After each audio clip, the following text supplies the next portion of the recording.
नमस्कार, मेरा नाम है मैक्स और आज हम शुरू करेंगे हिस्ट्री का नेक्स्ट लेक्चर और बात करेंगे भीमबेटका की। जैसे कि पहली पुरानी वीडियो में मैंने बताया था कि भीमबेटका की अलग से बात करेंगे और आज भीमबेटका की डिटेल में बात करेंगे। यानी कि भीमबेटका से संबंधित जो भी सवाल पूछे जाएंगे वो सब आप कर पाएंगे और भीमबेटका के बारे में जो भी लिखने के लिए आएगा वो भी आप लिख पाएंगे। तो आज हम बात करेंगे जिस साइट की, उसका नाम है भीमबेटका।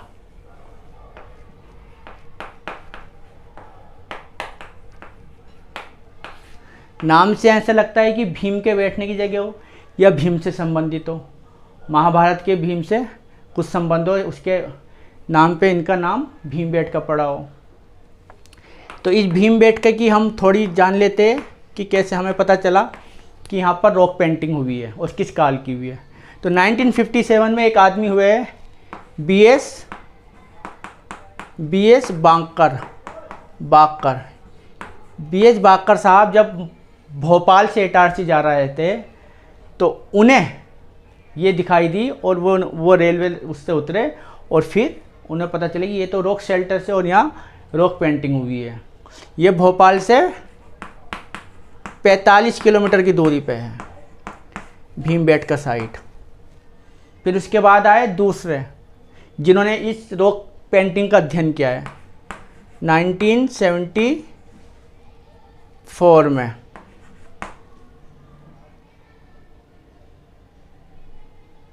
उनका नाम था मठपाल। पूरा नाम लिख देता हूँ, यशोधर मठपाल। इन्होंने कहा कि रॉक पेंटिंग 3 का उसमें बांटेंगे हम। पहली जो है शुरू के जो है 5 वो है मध्य पाषाण काल के, छठा जो है वो संक्रमण काल बता रहा है ये, और बाकी अंतिम 3 जो है,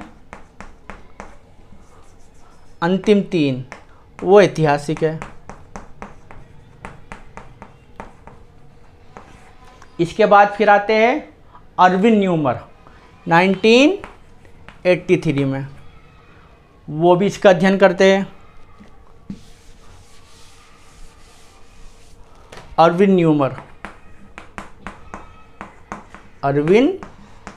न्यूमर साहब भी इसका अध्ययन करते हैं।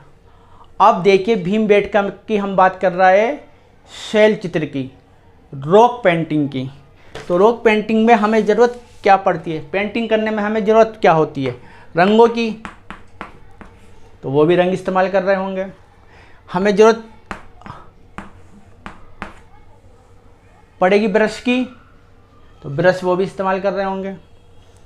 हमें ज़रूरत पड़ेगी साइट की, जगह जिस जगह पे वो बनाएंगे, और क्या बनाएंगे, मकसद क्या होगा बनाने का। जब कोई आदमी पेंटिंग बनाता है तो उसे रंग भी चाहिए होते हैं, उसे ब्रश चाहिए होगा, उसको जगह चाहिए होगी, उसको क्या बनाना है उसके दिमाग में होना चाहिए, और फिर क्यों बना रहा है वो भी होना चाहिए, मकसद यानी कि। तो हम एक एक करके देखेंगे कि रंग 16 रंगों का इन्होंने इस्तेमाल किया। मुख्य थे 2 रंग का इस्तेमाल करते थे ये, सफ़ेद और लाल। अब ये आता कहाँ से था रंग, तो सफ़ेद रंग तो वो लेते थे चूना पत्थर से,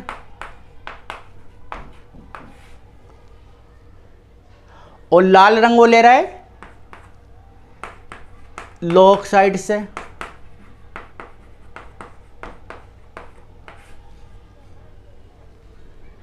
एक और रंग ज़्यादा यूज हुआ, हरा रंग, वो ले रहा है वो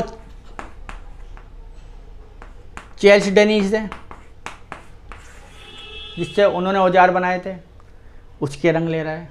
मिक्स भी कर रहा है ये अंडे वंडे के साथ, तो ये तो इन्हें रंग प्राप्त हो जाता। अब ब्रश किससे बनाएंगे ये,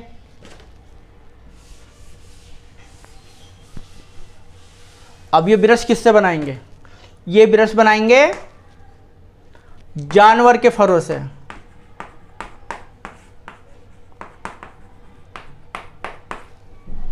और उस ब्रश को पकड़ने की जो हत्था होता है, हत्था, वो बनाएंगे टहनियों से।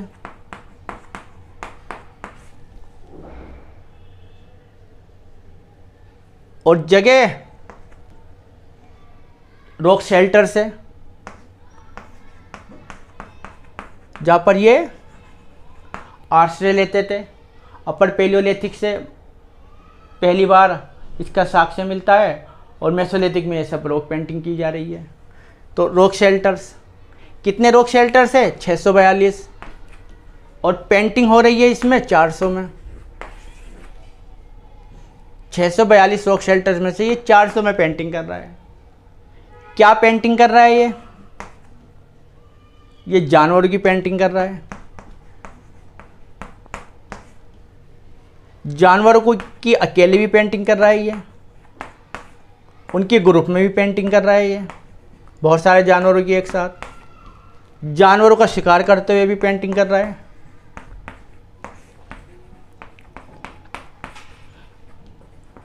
और शिकार अकेले करते हुए की पेंटिंग है। जो शिकारी है, यानी कि वो लोग मेसोलिथिक वाले, शिकारी वो अकेले भी कर रहा है, ग्रुप में कर रहा है, वो भी कुत्तों की भी मदद ले रहा है। वो पकड़ने के लिए जाल भी बिछा रहा है।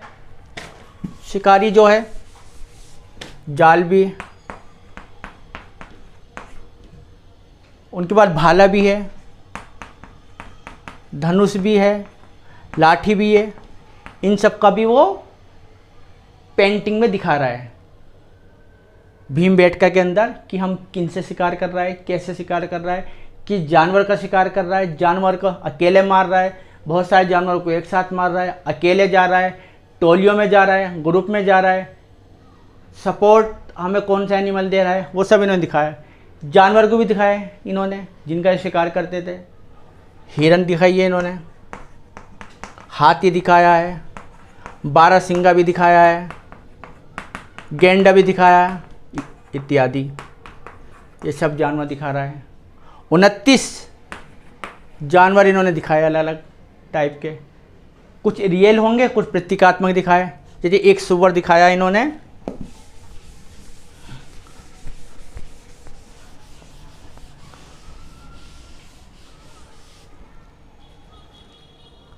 शरीर उसका सुअर जैसा, नाक उसमें इन्होंने लगा दी गेंडे की, और निचला होठ लगा दिया हाथी का, और सींग लगा दिया इन्होंने भैंस का। तो ये वास्तविक तो हो नहीं सकता, प्रतीकात्मक होगा। हो सकता है किसी धार्मिक उससे संबंध हो या कुछ दिखाना चाह रहे हो, एक अनुमान ही है, लेकिन रियल तो नहीं हो सकता। तो प्रतीकात्मक भी दिखा रहे हैं वो लोग। फिर उस चित्र में महिला को दिखा रहा है, पुरुष भी उनमें दिखा रहा है। किस चीज़ का? श्रम विभाजन शायद हो चुका है, यानी कि महिला दिखाई गई है भोजन करते हुए और आटा पीसते हुए। इससे क्या पता चलता कि श्रम विभाजन हो चुका। आदमी शिकार के लिए जा रहा है, महिला वो शिकार जो ला रहा है, अब महिला घर में उनका खाना बना रही है। तो एक तरीके से श्रम विभाजन को भी वो की भी पेंटिंग कर रहा है वो। उसके बाद पक्षी भी दिखा रहा है वो, मछली भी दिखा रहा है वो, मेंढक भी दिखा रहा है वो, केकड़ा भी दिखा रहा है वो, इत्यादि की भी उन्होंने पेंटिंग की है जो भीमबेटका के लोग थे। अब भीमबेटका की पेंटिंग की क्यों है, इसको क्लियर कर तो कुछ कहा नहीं जा सकता। हो सकता है कि शिकार करने के बाद उनमें का जो समय बचता हो वो सारी एक्टिविटी को अपना उसमें दिखाने चाह रहा हो, या वो है कि हमारा दूसरे लोग आ रहे हैं उनसे संघर्ष हो रहा है, ऐसा तो नहीं हो सकता। यानी कि वो अपनी ही एक्टिविटी दिखाने की कोशिश कर रहा है और उसमें वो सारी जो उन्होंने जानवर देखे होंगे वो दिखा रहा है, कैसे वो रह रहा है, क्योंकि डांस करते हुए दिखाया जा रहा है और डांस करते करते गिर भी जाते हैं लोग, डांस करते करते गिर रहा है, उसकी भी पेंटिंग है। फिर महिला जो दिखाई गई है उभार युक्त है और पुरुष सिलाई जो उसके बिल्कुल लंबे से सिलाई युक्त, जैसे दिया सिलाई होती उसकी तरह है।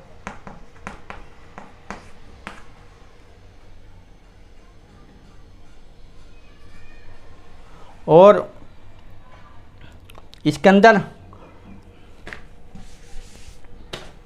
काम कला का प्रदर्शन भी है, चित्रकला में काम कला का प्रदर्शन हो रहा इस रॉक पेंटिंग में। और सबसे इम्पोर्टेंट जो याद रखने की चीज़ है, मृत भांड नहीं है, मृत भांड का कोई भी चित्र नहीं बनाया गया है, यानी कि उस समय इसका मतलब मिट्टी के मृत भांड होंगे नहीं, क्योंकि चमड़े की थैली दिखा रहा है, थैली टाइप की एक, जिसमें पानी भर के वो पानी भर सकते हैं, लेकिन मृत भांड अनुपस्थित है पूरी पेंटिंग में। इतनी बड़ी पेंटिंग बनाई उन्होंने, लेकिन उसमें हमें मृत भांड नहीं दिखाई देते हैं।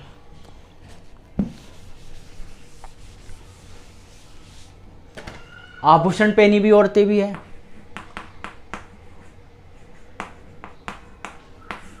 किशोर लोग भी है। अब पूरा ग्रुप ही दिखाया तो उसमें तो ये लोग भी होंगे, वृद्ध लोग भी है, महिलाएं भी है, जैसे मैंने बताया, और पुरुष भी है। महिलाओं के बाल बंधे हुए हैं और पुरुषों के बाल खुले हुए हैं।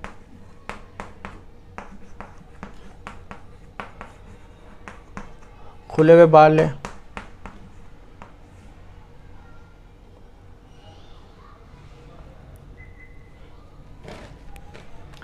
बता दिया शिकार स्वतंत्र भी कर रहा है, वो ग्रुप भी कर रहा है। शिकार के पीछे भागते हुए भी दिखा रहा है, भाला भी दिखा रहा है, भाला से शिकार करते हुए, लाठी से शिकार करते हुए दिखा रहा है, धनुष से शिकार करते हुए दिखा रहा है, जाल में फांसते हुए दिखा रहा है, कुत्ते की मदद ले रहा है वो शिकार करने में। ये सब कुछ रॉक पेंटिंग में दिखाई दे रहा है।